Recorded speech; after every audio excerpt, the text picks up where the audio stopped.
उसको भगवती लक्ष्मी की प्राप्ति कभी नहीं होती, चाहे जिस रूप में प्राप्ति होगी।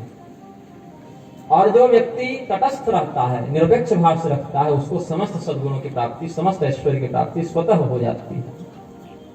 यही कारण देखा गया कि जिन ऋषि महर्षियों ने कुछ विशेष शक्ति सिद्धि की कामना से, राक्षसों ने जितनी सिद्धि और शक्तियों की कामना की वो भी मिला उनको, लेकिन क्या टिका उनके पास? नहीं। उन शक्तियों सिद्धियों से क्या राक्षसों का कल्याण हो गया? नहीं। लेकिन जिन ऋषि महर्षियों ने सिद्धि शक्ति के चक्कर में फंसना छोड़ कर केवल कर्तव्यनिष्ठ होकर भगवान की आराधना की, उनको सिद्धि शक्ति भी मिली और उनका पतन भी नहीं हुआ। वे समाज में आज भी पूजनीय हैं, आगे भी रहेंगे।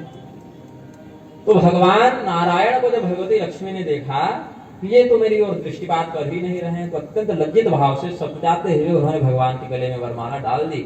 और इस प्रकार से तया विलोकिता देवा हरिभक्षस्थलस्थया लक्ष्म्या मैत्रेय सहसा पराम निवृत्तिमागता।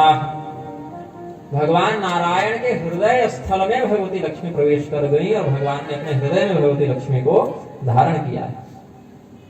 यही कारण है कि भगवती लक्ष्मी जहां रहती हैं, ऐसे भगवान के वक्षस्थल पर महर्षि भृगु ने जब लात मारी थी तो भगवती लक्ष्मी बहुत क्रुद्ध हो गई। उन्होंने ब्राह्मणों को श्राप दे दिया कि जब तक तुम ब्राह्मण धर्म से युक्त रहोगे तब तक पैसा तो नहीं रहेगा तुम्हारे पास। यदि ब्राह्मण सदाचारी हो जाए, अपने संतोष धर्म पर धर्मनिष्ठ ब्राह्मण हो जाए, तो कभी धनी नहीं हो सकता। और यदि धन के चक्कर में पड़ेगा तो कहीं न कहीं उसको अपने ब्राह्मण से समझौता करना पड़ेगा, वो फिर धर्मनिष्ठ ब्राह्मण नहीं हो सकता। हाँ, इतना भगवान अवश्य करेंगे कि उसको किसी चीज की कमी नहीं होने देंगे। योगक्षेमम वहाम्यहम, इतना टिकाए रखेंगे, खाने पीने का अभाव नहीं होगा, कोई तकलीफ नहीं रहेगी जीवन में, लेकिन संपन्न नहीं कहला सकता वो। तो ब्राह्मण यदि धर्मनिष्ठ हो जाए तो वह संपन्न धन से नहीं हो सकता, और यदि धन की संपत्ति की ओर, संपन्नता की ओर जाएगा तो फिर उसको अपने कर्तव्य धर्म में कुछ ऊपर नीचे बात करनी पड़ेगी। एक ही स्थिति में उसको दोनों मिल सकता है, यदि वो भगवान का अनन्य भक्त हो या सुदामा जी के जैसा। तो सुदामा जी के जैसा अद्भुत अनन्यता की अगर उसको प्राप्ति हो जाए और भगवान विशेष कृपा करके उसको ये सब दे दें, क्योंकि भगवान अपने भक्त को धन देते नहीं है। धन देंगे तो भटकेगा, धन देंगे भटकेगा, फिर हमको भूलेगा और मेरा भक्त नीचे गिरेगा, तो मेरी ही प्रतिज्ञा की हानि होगी, क्योंकि कौमते प्रतिजानी नमे भक्ता प्रणश्यति। लेकिन यदि कोई सुदामा जी जैसा संतुलन बनाने वाला भक्त हो कि उसको आप इंद्र का भी राज दे दें तो भगवान को नहीं भूल सकता, ऐसी भक्ति यदि दृढ़ हो जाए तो भगवान उसको फिर वैभव भी प्रदान कर देते हैं। लेकिन जब तक उस प्रकार की सुदामा जी के समान संतुलन वाली स्थित प्रज्ञ बुद्धि नहीं होगी। स्थित प्रज्ञ बुद्धि क्या है? प्रजाहात यदा कामान सर्वान पार्थ मनोगतान आत्मन्येवात्मना तुष्ट स्थित प्रज्ञस्तदोच्यते। जिसके मन में कोई इच्छा उत्पन्न ही नहीं होती है, ऐसा व्यक्ति स्थित प्रज्ञ होता है। तो वैसा सर्वथा निष्काम यदि भक्त हो जाए तो भगवान उसको संपत्ति दे देते हैं, नहीं भी दे तो उसको कोई कामना है ही नहीं। तो जिस व्यक्ति के पास कोई कामना है ही नहीं, उसको यदि आप संपत्ति दे दे तो उसको धरोहर के रूप में रख लेता है, वो मेरा है ही नहीं। एक राजा था, उसको बहुत चिंता होती थी कि मैं राजा के काम में लगा रहता हूँ, प्रजा के तरह तरह के प्रबंध में फंसा रहता हूँ, मेरा कल्याण कैसे होगा, हमको धर्म कर्म के लिए समय नहीं मिलता। धर्म कर्म करता भी हूँ, यज्ञ दान इत्यादि, तो प्रजा के कार्य में व्यस्त रहने का इस काम में फंस जा रहा हूँ। तो अपने गुरु जी के पास गया और बोला, गुरुदेव हमको अब राज्य करना ही नहीं है। बोले क्यों नहीं करना है? बोले इसमें बहुत समय नष्ट हो जा रहा है, इसके लाभ में हानि में इतना नुकसान हो गया, इतनी वृद्धि हो गई, इतना विकास हो गया, यहाँ अकाल पड़ गया, बहुत दिक्कत है। बहुत एक व्यक्ति जो एक गृहस्थ में रहता है, एक घर चलाने में उसको कितनी समस्या है, तो मैं तो पूरा देश चला रहा हूँ, तो मुझे कितनी समस्या होगी। तो गुरु जी ने कहा तब क्या चाहते हैं? बोले महाराज अब जंगल जाएंगे। थक गए राज्य चलाते चलाते। बोले जंगल जाओगे तो राज्य का क्या होगा? बोले महाराज किसी को दे देंगे। बोले किसको दोगे? महाराज को योग्य मिले तो दे दें। बोले तो मैं योग्य लगता हूं तुम्हें? बोले गुरुदेव आप तो सर्वथा योग्य हैं, आपको अयोग्य कैसे कर सकते हैं? बोले तो राज्य हमें ही दे दो। तो गुरु जी को उसने राज्य का दान कर दिया। गुरु जी बोले दान के बाद दक्षिणा भी होती है, दान को दक्षिणा नहीं गिना जाता, कम से कम जितने का दान किए उसका दशांश तो दक्षिणा में दो। 100 रुपये की वस्तु अगर दान किए तो 10 रुपया दक्षिणा भी लगती है। तो राजा ने कहा ठीक है मैं राजकोष से दे देता हूँ। बोले राज्य में तो राजकोष भी दान में आ गया, तुमको अलग से काम करना पड़ेगा ना, अलग से मेहनत करो, मेहनत करके कुछ पेमेंट बने तुम्हारा तो तुम दान करना, तो दक्षिणा देना दान की। राजा ने कहा अच्छा ठीक है, अब तो हो गया बेरोजगार। तो बोला कहीं जाकर नौकरी करेंगे। अब जंगल जाने वाला विचार छूट गया, क्योंकि अभी तक तो दक्षिणा दिए नहीं है। तो बोला अब जाके नौकरी करेंगे। नौकरी करेंगे तो गुरुदेव ने कहा कि मेरे पास भी एक नौकर की आवश्यकता है, क्योंकि इतना बड़ा राज्य चलाने का मुझे कोई अनुभव नहीं है, क्योंकि मैं कभी राज्य चलाया नहीं है। और राज्य चलाने के लिए कुशल प्रशासक का होना आवश्यक है, और वो अनुभव तुम्हारे पास है। तो ऐसा करो, हमारे यहाँ तुम नौकरी कर लो और मेरे राज्य का संचालन करो। लेकिन स्मरण रहे, यह राज्य तुम्हारा नहीं है, यह हमारा राज्य है। तुम बस इसके संचालक हो, महीना पूरेगा तुमको पेमेंट मिल जाएगा। तो मास के पूर्ण होने पर तुम्हें वेतन प्राप्त होगा, और उस वेतन को भी तुम रखोगे नहीं, मुझे प्रदान करोगे, ताकि तुम्हारे दक्षिणा वाला जो कर्ज है वो पूरा होते रहे। तुम बस राज्य का संचालन करोगे, राज्य हमारा है। तो राजा राजा ही रहा और गुरुजी ही रहे, बस दृष्टिकोण बदल गया। तो जो राजा पहले राज्य के सुख और दुख को अपना सुख दुख समझ के उसमें फंस जाता था, चिंतित रहता था, अब गुरु जी का राज्य है तो वह केवल कर्तव्य निष्ठ होकर अपने कर्म को करने लगा। काम वही हो रहा है, लेकिन भाव भेद से जो काम उसको बांधने वाला हो गया था, वही काम उसको मुक्त करने वाला हो गया। राजा जनक राजा थे कि नहीं? तो राजा जनक कैसे संतुलन स्थापित किए? इसी विचक्षणा बुद्धि से किए। तो भगवान के हृदय में भगवती लक्ष्मी का वास हो गया। और जब दैत्यों ने देखा कि लक्ष्मी तो भगवान को प्राप्त हो गई, और भगवान किसके पक्ष में है? देवताओं के पक्ष में। अजित भगवान जो अजितावतार लिए हैं, वो अजितावतार भगवान किसके नायक हैं? देवताओं के नायक हैं। तो जब राजा के पास ऐश्वर्य लौट गया है, जब लक्ष्मी, अब देवराज इंद्र तो नायक थे नहीं, अब भगवान स्वयं नेतृत्व को अपने हाथ में लिए हैं, और भगवान श्री विहीन हो नहीं सकते। भगवान ही श्रीहीन हो जाए, कैसे संभव है? तो भगवान श्रीयुक्त हैं और भगवान इनके नायक हैं, इसलिए नायक के श्रीयुक्त होने से सभी देवता पुनः श्री संपन्न हो गए। ऐसा देखकर सभी दैत्य अत्यंत खिन्न हो गए और उन्होंने संग्राम प्रारंभ कर लिया। उद्वेगम परमं जगमुर्दैत्या विष्णुपरान्मुखा जगद्या लक्ष्म्या महाभाग विप्रचित्ति पुरोगमा। विप्रचित्ति, बलि, नमुची, बल, पाक इत्यादि जो राक्षस थे, इन सभी लोगों ने अपने आप को पराजित माना और क्षुब्ध होकर युद्ध करने लगे। फिर यहीं पर भगवान मोहिनी अवतार धारण करके, यद्यपि मोहिनी अवतार की बहुत विस्तृत चर्चा विष्णु पुराण में नहीं है, भागवत इत्यादि में विस्तृत वर्णन है। भगवान ने मोहिनी अवतार धारण करके देवताओं को अमृत का और दैत्यों को वारुणी मदिरा का पान कराया।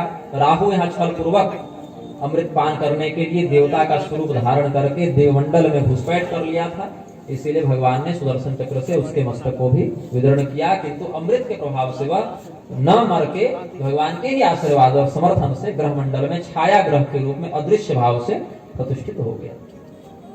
देवासुर संग्राम में भी एक तो भगवान अमृत पिला चुके थे देवताओं को, तो उसका विशेष बल था। भगवान हमारे नेतृत्व कर रहे हैं, इसलिए अधिक उत्साह भी था। भगवती लक्ष्मी पुनः हमारे पास लौट गई हैं, इसका जो स्वाभाविक ऐश्वर्य था वह भी देवताओं के पास था। राक्षसों के पास न अमृत मिला, न उनके पास उत्साह था, न उनके पास श्री थी, अतएव उनकी पराजय हुई। अब दैत्यों ने क्या किया? भगवान शुक्राचार्य की शरण ग्रहण की। शुक्राचार्य बृहस्पति के चचेरे भाई हैं। बृहस्पति देवताओं के गुरु हैं और शुक्राचार्य दैत्यों के गुरु हैं। बृहस्पति के पिता अंगिरा हैं, शुक्राचार्य के पिता भृगु हैं, और भृगु और अंगिरा आपस में भाई हैं। तो सभी दैत्यों ने शुक्राचार्य की आराधना की। शुक्राचार्य जी ने कहा कि देखो, जब तक तुम देवताओं के समान आचरण नहीं करने लगोगे, तब तक तुमको लक्ष्मी की प्राप्ति तो नहीं होगी। पूरे देवताओं के पास लक्ष्मी क्यों है? क्योंकि देवता सत्वगुणी हैं, तुम राक्षस तमोगुणी हो। तो जहां सत्व नहीं वहां श्री नहीं, तो श्री प्राप्त करनी है तो सत्व का आश्रय लेना पड़ेगा। तो दैत्यों ने क्या किया? अपने गुरु जी के मार्गदर्शन में जितने कुकर्म थे सब छोड़ दिए। जैसे देवता अपने गुरुजनों का, विप्रजनों का सम्मान करते थे, वैसे ही भृगुवंशी ब्राह्मणों को अपना आचार्य बनाकर, शुक्राचार्य भी भृगुवंशी ही हैं, अन्य भृगुवंशियों को भी बुलाकर उन्होंने यज्ञ करना प्रारंभ किया। और पहले क्या हो करते थे? आपस में लड़ते रहते थे। जिसके घर में नित्य कलह होता हो वहां भी लक्ष्मी जी का वास नहीं होता। जिसके घर में अपवित्रता रहती हो वहां भी लक्ष्मी जी का वास नहीं होता। जिसके घर में अतिथियों का सम्मान नहीं होता हो उसके घर भी लक्ष्मी जी वास नहीं करती। पूर्व जन्म के बल से यदि कोई व्यक्ति दुराचारी होकर भी संपन्न दिख रहा होता है, तो भी उसका जो धन है, वैभव है, वो दीर्घ काल तक टिकता नहीं है। कोई एक दो पीढ़ी जाते जाते वह भी नष्ट हो जाता है। कोई पूर्वजन्म के पुण्य के बल से धनी हो भी जाए तो वह धन उसके पास टिकता नहीं है। तो भगवान के जो भक्त हैं वे सदैव गुरुजनों का, विप्रजनों का, देवताओं का, अतिथियों का सम्मान करते हैं, आंतरिक शारीरिक सामाजिक पवित्रता बनाए रखते हैं और अपने घर में कभी भी वैमनस्य और कलह को स्थान नहीं देते हैं, शत्रुता को, क्रोध को स्थान नहीं देते हैं। यदि देते हैं उस स्थिति में फिर इनका स्वयं का ही विनाश हो जाता है। सोने की लंका को भस्म करने में हनुमान जी को कितना समय लगा? तो कोई बहुत वैभवशाली हो किंतु सदाचारी न हो तो उसका जो सत्व है वह खंडित होता है, और खंडित सत्व वाला व्यक्ति श्रीहीन होने में उसको समय नहीं लगता। तो भगवान नारायण वो लक्ष्मी जी प्राप्त हो गई और अंश रूप से अन्य देवताओं को भी उनकी उनकी शक्तियों के रूप में प्राप्त हो गई। जिस प्रकार से हम किसी स्थान पर अगरबत्ती जला दें, सुगंध जला दें, तो वह सुगंध जितने दूर तक जाएगा वो वायु का आश्रय लेकर उतने परिवेश को मनोरम कर देगा। वो एक व्यक्ति यदि बढ़िया इत्र लगाकर बैठ जाए तो अगल बगल वाले व्यक्ति भी सुगंध का आनंद लेने लग जाते हैं। तो भगवान नारायण जो देवनायक हैं वो जब श्री संपन्न हुए तो उनकी विभूतियां जो अन्य देवगणों के रूप में व्याप्त हैं वो भी श्रीयुक्त हो गई, ऐसा समझना चाहिए। तो राजा बलि के नेतृत्व में जो राक्षस गण थे उन्होंने सत्व गुण का आश्रय लेना प्रारंभ कर दिया। सबसे पहले घर की लड़ाई बंद करवाई, अतिथियों का सम्मान करने लगे, व्यभिचार मदिरा इत्यादि का व्यवहार त्याग दिया। सत्व गुण के संबंध में जितने लक्षण अच्छे अच्छे हैं सबको उन्होंने अपना लिया। अच्छा यज्ञ करने लगे, अच्छा दान करने लगे, अच्छा सत्कार अतिथियों का करने लगे। तो इसके कारण क्या हुआ कि श्री का संपर्क उनके साथ भी बनने लगा और वे भी श्री संपन्न होने लगे।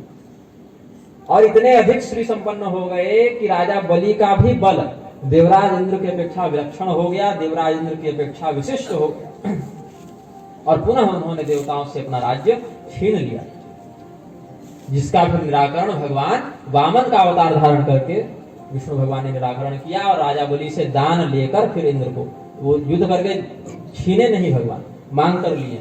भले मांगने में उन्होंने थोड़ी शब्दावली का वो हेर फेर कर दिया है, 3 पग भूमि वो बताए कि मेरे 1 पग में कितना परिमाण हो जाएगा, लेकिन राजा बलि का क्या नुकसान हुआ? कुछ नहीं। कैसे? स्वर्ग लोक की अपेक्षा भी जहां अधिक वैभव है, अधिक संपन्नता है, ऐसे सुतल नामक तीसरे लोक का उन्होंने राज्य दिया। पृथ्वी के ऊपर भी 7 और नीचे भी 7 लोक हैं। पृथ्वी को लगाकर भी कुछ लोग 7 लोक जोड़ते हैं और कुछ लोग पृथ्वी को छोड़कर भी 7 जोड़ते हैं। भू भुव स्व मह जन तप सत्यम, ये 7 लोग पृथ्वी को लगाकर हो गए। और पृथ्वी को अगर कोई भूलोक कह लेंगे तो उसमें फिर अतिरिक्त जो है लोकांतर में जो शिशुमार चक्र के बाद जो भगवान का दिव्य धाम आता है उसको कुछ लोग जहां भूमा पुरुष रहते हैं उसको लोग जोड़ देते हैं। तो पृथ्वी के नीचे जो 7 लोक हैं, अतल वितल सुतल तलातल रसातल महातल पाताल, ये जो 7 हैं उसमें जो सुतल संज्ञक तीसरा लोक है, अतल वितल सुतल, तो सुतल संज्ञक लोक में राजा बलि को भगवान ने स्थायी निवास दे दिया। स्वर्ग में यदि 100% का वैभव था तो यहाँ 110 हो गए, थोड़ा बढ़ाकर ही भगवान दिए, कम करके नहीं दिए। ऊपर से यह भी आश्वासन दिया कि इस मनवंतर पर्यंत इस लोक से तुमको कोई बाहर नहीं कर पाएगा, इसकी रक्षा में स्वयं तुम्हारे द्वारपाल के रूप में, गदाधर भगवान के रूप में मैं तुम्हारी रक्षा भी करूंगा। और यह भी कहा ये मनवंतर बीत जाए, अभी जो इंद्र है उनका जो कार्यकाल वो पूरा हो जाए तो अगले इंद्र तुम ही बनोगे। मतलब अभी जो तुम अतिक्रमण किए हो ना उसका मैं पट्टा बनवा दूंगा, फिर वो अतिक्रमण में नहीं जाएगा। हाँ, अभी तो तुम अवैध कब्जा किए हो स्वर्ग पर ना, अगले मनवंतर में मैं तुम्हारा विधिवत वहां पर राजाभिषेक इंद्र के पद पर कर दूंगा। तो उनको क्या हानि हुई? अभी एक तो इनके पास कागज नहीं था स्वर्ग का, ठीक बोले आप रजिस्ट्री कर देंगे। तो भगवान ने कहा कि ठीक है, अभी जो मैंने लिया स्वर्ग का तुमसे जो दान लिया है त्रिलोकी का, उसके बदले सुतल लोग दे दिए, और यहाँ पर तुम मनवंतर पर रहोगे भी, और ये जो भी ले रहा हो ये फिर हमेशा जो पूरा एक मनवंतर का कार्यकाल है 30 करोड़ 84 लाख वर्षों के लिए तुमको मैं विधिवत दे दूंगा, उसमें फिर तुम पर कोई आक्रमण नहीं कर पाएगा। तो राजा बलि का तो कुछ नहीं बिगड़ा। तो कहने का तात्पर्य यह है कि कोई व्यक्ति यदि यह तर्क दे कि राजा बलि के नेतृत्व में राक्षस गण तो सत्वगुणी हो ही गए थे, सदाचरण करने ही लगे थे, उनको श्री की प्राप्ति हो भी गई थी, तो भगवान ने कैसे छीन लिया? वह इसीलिए क्योंकि देवराज इंद्र भी उस समय सत्वगुणी ही थे, और देवराज इंद्र का कार्यकाल उस समय जो पुरंदर नाम के इंद्र हैं, इंद्र एक पद है ना, पुरंदर नाम वाले जो इंद्र थे वो देवराज इंद्र उस समय प्रकृति के नियम के अनुसार अपने पुण्य बल के द्वारा अधिकृत थे इंद्र पद पर बैठने के लिए। इसीलिए वहां पर भगवान ने उनके तात्कालिक कार्यकाल की रक्षा की, और बलि का जो पुण्य बल था इसका फल उन्होंने अगले मनवंतर के लिए संपूर्णतया विशुद्ध इंद्र बनाकर दिया है। तो यह नहीं समझना चाहिए कि हम बहुत धर्म कर लिए तो उसका फल हमको तुरंत ही मिल जाएगा। हो सकता है कि पहले का किया गया कोई प्रारब्ध टकरा रहा हो तो उस समय हमको उसका फल नहीं मिला, लेकिन ऐसा नहीं कर सकते कि वह निष्फल हो जाएगा। अवश्यमेव भोक्तव्यं कृतं कर्म शुभाशुभं ना भुक्तं क्षीयते कर्म कल्पकोटि शतैरपि। गरुड़ पुराण में, देवी भागवत में बहुत जगह वर्णन है। जो भी आपने कर्म किया है, चाहे वो शुभ हो चाहे अशुभ हो, अच्छा हो बुरा हो, प्रशंसनीय हो निंदनीय हो, लेकिन उस कर्म का फल आपको सर्वदा भोगना ही पड़ेगा। ना भुक्तं क्षीयते कर्म कल्पकोटि शतैरपि। यदि आपने उस कर्म के फल का उपभोग नहीं किया तो उस स्थिति में आप बच नहीं सकते, वह कर्म आपका बना ही रहेगा, और विशेष परिस्थिति में वह इस लोक में परलोक में किसी भी योनि में वह फलित हो ही जाएगा, घटित हो ही जाएगा। कर्म फल से बचने का सबसे बढ़िया उपाय क्या है? भोग खत्म करो। इन भोगने में समस्या क्या है कि अभी जो हम अपने प्रारब्ध का पूर्वकृत कर्म का फल भोग रहे हैं तो केवल भोग ही नहीं रहे हैं, अपितु नित्य नवीन कर्म करके अगले प्रारब्ध का निर्माण भी करते जा रहे हैं। ये समस्या है इसमें। पशुओं के साथ ये समस्या नहीं है। मान लीजिए हमने अभी कोई ऐसा कर्म किया है कि हमें अगले जन्म में कुत्ते की योनि में जानी पड़े। कोई बड़ा महंत हो, मठाधीश हो, बहुत बड़े जगत गुरु हो, पीठाधीश्वर हो, 1008 हो, जो भी हो, लेकिन यदि वो अपने मठ की संपत्ति का विक्रय करने लगे, देवताओं का विक्रय करने लगे, अपने मठ की संपत्ति का निजी स्वार्थ में उपभोग करने लगे, तो उन्हें अगले जन्म में कुत्ते की योनि प्राप्त होती है। ऐसा आनंद रामायण के राज्यकांड में, वाल्मीकि रामायण के उत्तरकांड में प्रमाण है। तो कोई व्यक्ति यदि ऐसा कर्म करे कि अगले जन्म में उसको कुत्ते की योनि में जाना है दंड के रूप में, तो कुत्ते की योनि में जो वो फल भोगेगा अपने दंड का, और साथ साथ जो कर्म करेगा तो उसके कर्म का निर्माण नहीं होगा। मतलब कुत्ते की योनि में उसने जो नवीन क्रियाएं की कुत्ते के शरीर से, उससे उसको पाप या पुण्य नहीं लगेगा, क्योंकि वह केवल भोग योनि है, कर्म योनि नहीं है। लेकिन मनुष्य के साथ क्या है? मनुष्य कर्म योनि भी है और भोग योनि भी है। पूर्वकृत कर्म को यह भोगते भी जाता है, और नए कर्म के आधार पर आगे आने वाले समय के लिए प्रारब्ध और भविष्य का भाग्य का निर्माण भी करता जाता है। अभी ठीक बोल रहे हैं। तो पूर्वकृत कर्म को भोगना और नवीन कर्मों को जन्म देना मनुष्य का हो गया, और केवल भोग कर खत्म करना पशुओं का हो गया, और अधिकांश भाग को भोगना और कुछ कम मात्रा में प्रारब्ध का निर्माण करना ये देवताओं का हो गया। इसलिए देवताओं को भी विस्तृत रूप से भोग योनि ही कहा गया है, प्रधानता से कर्म योनि नहीं कहा गया है, क्योंकि तेतन भुक्त्वा स्वर्गलोकं विशालम, वहां मुख्य रूप से स्वर्गलोक में व्यक्ति अपने पुण्य का उपभोग करने जाता है।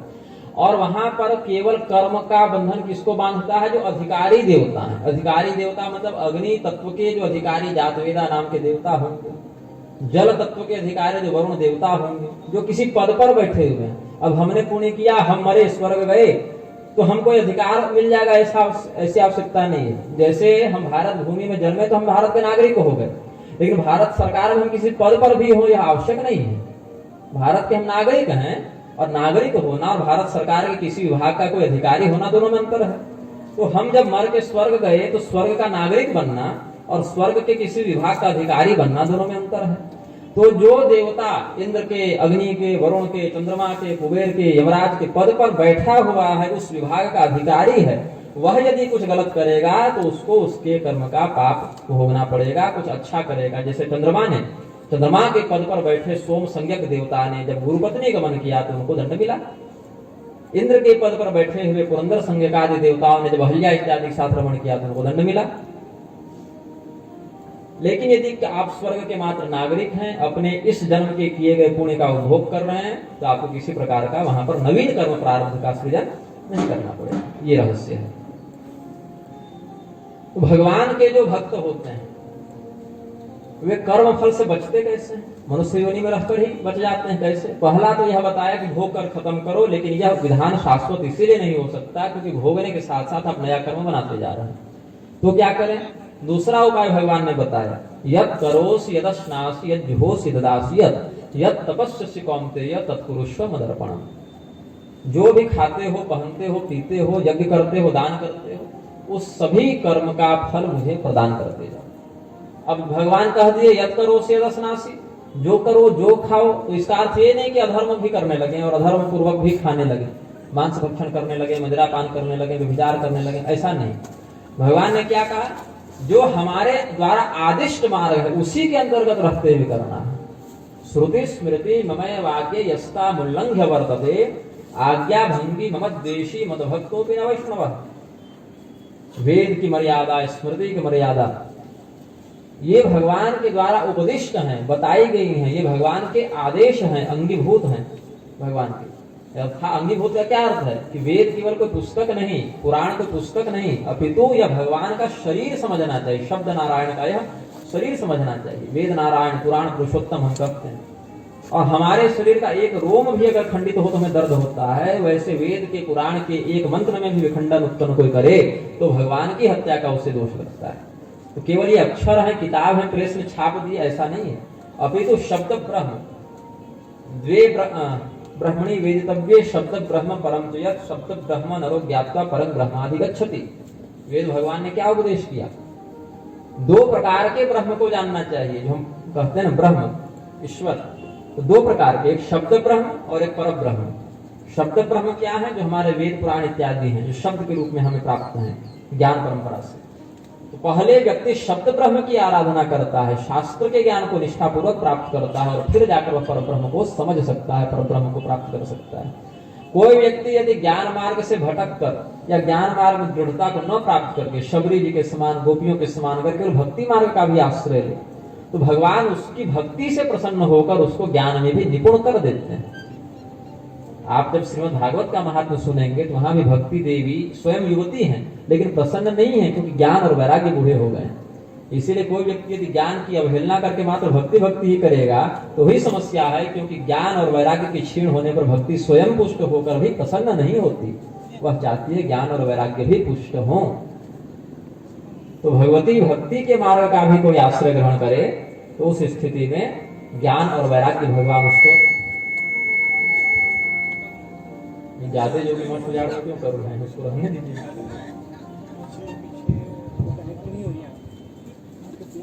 श्रीमन्नारायण।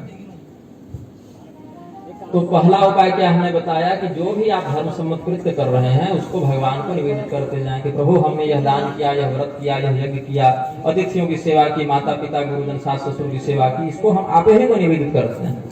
क्योंकि यदि उस सत्कर्म को हम अपने पास रखेंगे तो सत्कर्म के फलस्वरूप हमें सुख का उपभोग करना पड़ेगा, और जिस समय हम सुख का उपभोग कर रहे होंगे हो सकता है कुछ ऐसा कर दे जो हमें आगे गिरा दे। क्योंकि सुख जब व्यक्ति को आता है ना तो अहंकार भी लाता है, प्रमाद भी लाता है, आलस्य भी लाता है। सुखी व्यक्ति बहुत प्रकार के कुचक्र में फंस सकता है, अहंकार को जन्म दे देता है सुख। तो जब हम अपने सत्कर्म का फल भोग रहे होंगे, उस सुख के उपभोग की अवस्था में हमसे कोई ऐसा कृत्य न बन जाए जो हमें भविष्य में दुख का परिचायक बन जाए। जैसे रावण सुखी था, धनी था, ऐश्वर्यवान था, ज्ञानी था, सिद्ध था, त्रिलोक विजेता था, लेकिन जब सुखी हो गया तो क्या हुआ, अहंकारी भी हो गया, और अहंकार का परिणाम क्या हुआ कि सुख उसके हाथ से चला गया। तो संपूर्ण सुख का उपभोग करना भी व्यक्ति के लिए पतनकारी हो सकता है, इसलिए सतर्क रहना चाहिए व्यक्ति। तो भगवान को निवेदित करें अपने कर्मों का फल, और जब भगवान को निवेदित करते करते निष्कामता की सिद्धि हो जाएगी तो क्या अवस्था होगी, क्षीयन्ते जास्य कर्माणि तस्मिन् दृष्टे परावरे। जब उस परब्रह्म का तत्व निदर्शन हो जाएगा, जब ब्रह्म बोध हो जाएगा, जब शरीर से आत्मा की वस्तुतः पार्थक्य का बोध हम कर लेंगे। जैसे अभी हम बैठे हैं तो इस मंच पर बैठे हैं तो मंच की जो चौकी है और हमारा जो शरीर है ये बिल्कुल अलग अलग है। यह जो माइक है और हमारा जो शरीर है यह बिल्कुल अलग अलग है। यह जो घर है और हमारा शरीर है यह बिल्कुल अलग अलग है, और इसको हम व्यवहार में समझते हैं, अनुभव से जानते हैं। उसी प्रकार से आत्मा और शरीर में जब पार्थक्य का इतना ही प्रबल व्यवहारगत भेद समझ में आ जाएगा तो फिर सभी प्रकार के कर्म केवल शरीर के हिस्से में आएंगे, आत्मा उसको भोगने के लिए बाध्य नहीं होगा। यस्य नाहं कृतो भाव बुद्धिर्यस्य न लिप्यते हत्वापि स इमान् लोकान् न हन्ति न निबध्यते। भगवान ने उपदिष्ट किया, मैं इस कर्म को कर रहा हूं, इस प्रकार का कर्ताभिमान जिस व्यक्ति के अंतर्गत नहीं आता, ऐसा व्यक्ति शुभ और अशुभ, अच्छे और बुरे दोनों प्रकार के कर्म और दोनों प्रकार के कर्म के फल से दूर हो जाता है, अतीत हो जाता है, विलक्षण हो जाता है। जैसे कमल का पत्ता जल में रहते हुए भी जल से लिप्त नहीं होता। आप कमल के पत्ते में जल को ठहरा नहीं सकते, पूरा का पूरा निकल जाएगा। उसी प्रकार से इस संसार में रहकर भी, इस शरीर में रहकर भी, इस शरीर के माध्यम से नानाविध कर्मों को करता हुआ भी ऐसा व्यक्ति कर्म बंधन से लिप्त नहीं होता। तो भगवान की भक्ति का श्रेष्ठ माध्यम क्या है? निष्कामता की सिद्धि। और निष्कामता की सिद्धि तब होगी जब संसार की नश्वरता का तत्वतः बोध होगा कि हम जो भी खा रहे हैं, जो भी कमा रहे हैं, जो भी पढ़ रहे हैं, जो भी शत्रु या मित्र बना रहे हैं, वे सभी परिवर्तनशील हैं और सभी नष्ट होने वाले हैं। देखने को मिलता है कि जिन व्यक्तियों के साथ हम बचपन से खेले खाए, जवानी में वही हमारे शत्रु बन गए। व्यक्ति वही है लेकिन व्यवहार में भेद हो गया। यह भी देखने को मिलता है कि जिस व्यक्ति को हम जानते नहीं, पहचानते नहीं, वो सड़क पर चलता हुआ भी हमारी सहायता कर दिया करता है, जिससे हमारा कोई प्रत्यक्ष इस जन्म का संबंध नहीं रहा। तो ये सब क्यों होता है?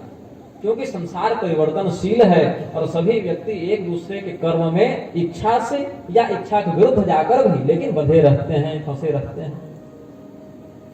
हमारे पास अगर आपके व्यवहार को लेकर कुछ इच्छा उत्पन्न होती है तो आपके मन में भी हमारे व्यवहार को लेकर कुछ इच्छा उत्पन्न हो सकती है। हो सकता है हम दोनों की इच्छा एक दूसरे के अनुकूल भी हो जाए और एक दूसरे के प्रतिकूल भी हो जाए। तो अनुकूल हो गई तो सुख का कारण बनेगा और प्रतिकूल हो गई तो वह दुख का कारण बनेगा। तो इच्छा ही बंधन का कारण बन जाती है, क्योंकि इच्छा के बाद व्यक्ति में कामना के पूर्ण होने पर राग का और कामना के पूर्ण नहीं होने पर क्रोध का सृजन हो जाता है। और जो व्यक्ति राग पूर्ण आसक्ति में रहता है अथवा द्वेष पूर्ण क्रोध में रहता है, ऐसे दोनों व्यक्तियों का विनाश आज नहीं तो कल हो ही जाता है अपने प्रारब्ध के अनुसार। तो राजा अभिमानी है क्योंकि उसके पास सत्ता है, और जो देवताओं का राजा है वो विशेष अभिमानी है क्योंकि उसके पास विशेष सत्ता है। तो विशेष सत्ताशील होकर, सत्ताधारी होकर भी इंद्र ने जब अभिमान किया, जो देवता का लक्षण नहीं था, देवता का लक्षण अभिमान करना नहीं है, वह राक्षसों का कर्म है, लेकिन देव शरीर को देवाधिकार से संपन्न होकर भी देवराज इंद्र ने जब अभिमान किया तो उसके परिणाम स्वरूप उनको श्रीभ्रष्ट होना पड़ा, स्वर्ग से बहिष्कृत होना पड़ा। और असुर कुल में उत्पन्न होकर भी जब राजा बलि ने असुर कुलोचित अधर्म का अनुसरण न करते हुए धर्म मार्ग का, देव तत्व के संबंधित आचरण का अनुसरण किया तो उन्हें देवताओं के समान परिणाम की प्राप्ति हुई। इस संदर्भ में अब हम आगे भगवान ब्रह्मदेव की वंश परंपरा का वर्णन करते हैं, जो कि महर्षि पराशर ने वर्णन किया है। पुराणों का लक्षण ही कहता है सर्गश्चैव विसर्गश्च। ये तो 10 लक्षण हो गए ना, स्थान पोषण होते हैं। सर्गश्च प्रतिसर्गश्च वंशो मन्वन्तराणि च वंशानुचरितं चैव पुराणं पंच लक्षणम। ये 5 लक्षण का जो परिमाण है। सर्ग का अर्थ है जो हमने कल बताया था, स्मरण होगा यदि आप लोगों को तो। सर्ग का अर्थ है प्रवर्तन करना, बनाना। तो हम जब निर्माण की बात करते हैं तो किसके निर्माण की बात करेंगे? हम पहले देखें कि हमारा निर्माण कैसे हुआ, क्योंकि हम बोल रहे हैं तो हम अपने शरीर के निर्माण की बात करेंगे। तो हमारा शरीर कैसे बना? हमारे माता पिता के माध्यम से बना। लेकिन माता पिता उपस्थित थे तब तो हमारा निर्माण हुआ शरीर का। तो माता पिता ऐसे तो उपस्थित हो नहीं गए, उनका भी कभी निर्माण हुआ होगा और उनके शरीर का निर्माण करने वाला भी कोई होगा। तो निर्माण श्रृंखला पर चिंतन करते करते करते करते जब हम सबसे पहले ब्रह्मदेव के निर्माण की बात करते हैं तो वहां से लेकर अभी तक की जो परंपरा है उसको सर्ग कहते हैं। निर्माण की जो प्रक्रिया है, जिस पर हमने कल संक्षिप्तः व्याख्यान किया था समय के अनुरूप। फिर कहा प्रतिसर्ग। प्रतिसर्ग शब्द के 2 अर्थ होते हैं। एक तो ब्रह्मा जी बन गए और ब्रह्मा जी के बाद जो आगे अनुक्रम से जो परंपरा बनी वह प्रतिसर्ग। जैसे हमने जन्म लिया तो ये हमारा सर्ग हो गया, लेकिन हमने जिस संतान को उत्पन्न किया वह हमारा प्रतिसर्ग हो गया। जैसे हमने जो उत्तर दिया उसके बाद उस उत्तर के सापेक्ष जो उत्तर मिला उसको प्रत्युत्तर कहते हैं। हमने खंडन किया और खंडन के सापेक्ष जो खंडन हुआ वह प्रतिखंडन हुआ। तो सर्ग का अर्थ है सृष्टि का निर्माण और प्रतिसर्ग का अर्थ है सृष्टि के निर्माण के समय जो प्रजापति और ब्रह्मदेव इत्यादि बने उनके बाद आगे आने वाली पीढ़ियों में किसका निर्माण हुआ। वंशो मन्वन्तराणि च। फिर उनके वंश में आगे कौन कौन से महर्षि हुए, क्योंकि आप देखेंगे तो पराशर जी को मैत्रेय जी ने पूछा है देवताओं के वंश का वर्णन करें, ऋषियों के वंश का वर्णन करें, राजाओं के वंश का वर्णन करें। विष्णु पुराण में वेदव्यास जी ने द्वापर के ही अंत में लिख दिया था कलयुग में चंद्रगुप्त और चाणक्य होने वाला है। ये भविष्य की कथा का भी वर्णन करता है, जिसमें वेदव्यास जी लिख रहे थे विष्णु पुराण द्वापर के अंत में, उसमें कलयुग शुरू तो हुआ नहीं था। और पराशर जी ने जब मैत्रेय को बताया था उस समय भी कलयुग प्रारंभ नहीं हुआ था।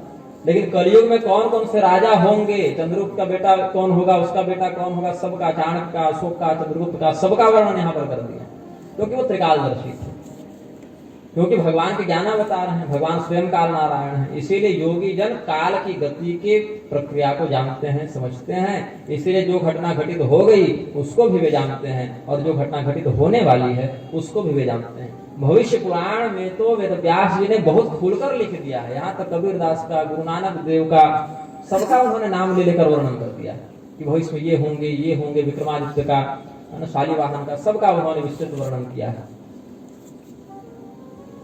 तो वेद व्यास जी अभी जैसे भगवान कल्कि नहीं आए हैं, लेकिन कल्कि पुराण में उनका चरित्र वर्णन कर दिए।